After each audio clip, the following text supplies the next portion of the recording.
Hello friends, അപ്പോൾ ഇതേ കണ്ടല്ലോ, നല്ല അടിപൊളി സൂപ്പാണ്. നമ്മുടെ പോത്തിൻ്റെ കാല് വെച്ച് നമുക്കൊരു സൂപ്പ് ഉണ്ടാക്കിയാലോ. അതിന് വേണ്ടിയിട്ട് ഇത് നമുക്ക് നന്നായിട്ടൊന്ന് ക്ലീൻ ചെയ്തെടുക്കണം. ആദ്യം തന്നെ ഒരു 5-6 പ്രാവശ്യമെങ്കിലും കഴുകണം കേട്ടോ, എന്നാൽ അതിൻ്റെ അഴുക്കൊക്കെ നമുക്ക് കംപ്ലീറ്റ് പോയി കിട്ടുള്ളൂ. അപ്പോൾ നന്നായിട്ട് അതൊന്ന് ക്ലീൻ ചെയ്ത് നമുക്ക് എടുക്കാം. അപ്പോൾ ഇത് ഞാൻ ക്ലീൻ ചെയ്ത് നമുക്ക് കുക്കറിലേക്ക് ഇട്ടിട്ടുണ്ട്. അതിലേക്ക് നമുക്കിനി വേവാൻ വേണ്ടിയിട്ടുള്ള ആവശ്യത്തിന് വെള്ളം ഒഴിച്ച് കൊടുക്കാം. അത് മുങ്ങിക്കിടക്കുന്ന രീതിയിൽ തന്നെ ഞാൻ വെള്ളം ഒഴിച്ചിട്ടുണ്ട്. നല്ല വേവുണ്ടല്ലോ, അതുകൊണ്ട് അത് കറക്റ്റ് ആ ലെവലിൽ തന്നെ വെള്ളം ഒഴിച്ച് കൊടുത്തിട്ടുണ്ട്. പിന്നെ നമുക്ക് സവാള ചേർത്ത് കൊടുക്കാം.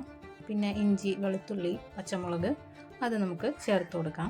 എല്ലാം അരിഞ്ഞിട്ട് ചേർത്ത് കൊടുത്തിട്ടുണ്ട് കേട്ടോ. നിങ്ങൾക്ക് വേണമെങ്കിൽ ചതച്ച് ചേർക്കാം, പക്ഷേ കുറച്ചും കൂടി നല്ലത് അരിഞ്ഞ് ചേർക്കണതായിരിക്കും. അപ്പോൾ ഇനി നമുക്ക് കുറച്ച് സ്പൈസസ് ചേർത്ത് കൊടുക്കാം. പട്ട, ഏലക്ക, ഗ്രാമ്പു, ഇത് കുരുമുളക് അതൊക്കെ ചേർത്ത് കൊടുക്കാം. പിന്നെ നമ്മുടെ മെയിനായിട്ടുള്ള ഗരം മസാല അതും ചേർത്ത് കൊടുത്ത് ഉപ്പും കൂടി ഇട്ടിട്ട് നമുക്ക് നന്നായിട്ടൊന്ന് മിക്സാക്കി കൊടുക്കാം. എന്നിട്ട് നമുക്കതൊന്ന് അടച്ചു വെച്ച് വേവിച്ചെടുക്കാം കേട്ടോ.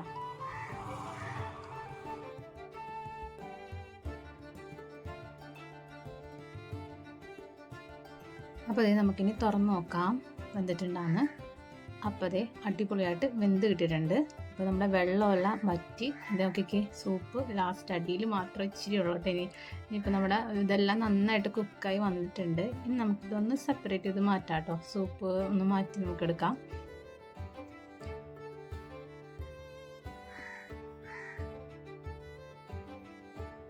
അപ്പോൾ ഞാൻ ഇത് മാത്രം മാറ്റി വെക്കുന്നുണ്ട്.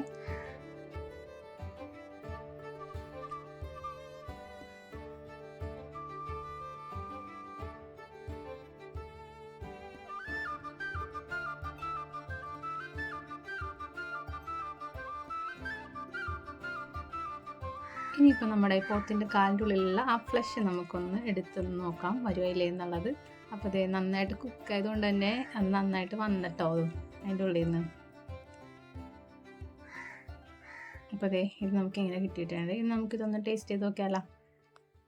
ഒരു കാര്യം പറയാം, ഇതിടക്കൊക്കെ നമുക്ക് യൂസ് ചെയ്താൽ മതി, അല്ലെങ്കിൽ കൊളസ്ട്രോളൊക്കെ കൂടാനുള്ള ചാൻസ് ഉണ്ട്. വല്ലപ്പോഴും ഒന്ന് ട്രൈ ചെയ്തൊക്കെ നോക്കിയാൽ മതി. അപ്പോൾ വീഡിയോ ഇഷ്ടപ്പെട്ട എല്ലാവരും സബ്സ്ക്രൈബ് ചെയ്യുക, ലൈക്ക് ചെയ്യുക, ഷെയർ ചെയ്യുക, സപ്പോർട്ട് ചെയ്യുക. Okay, bye.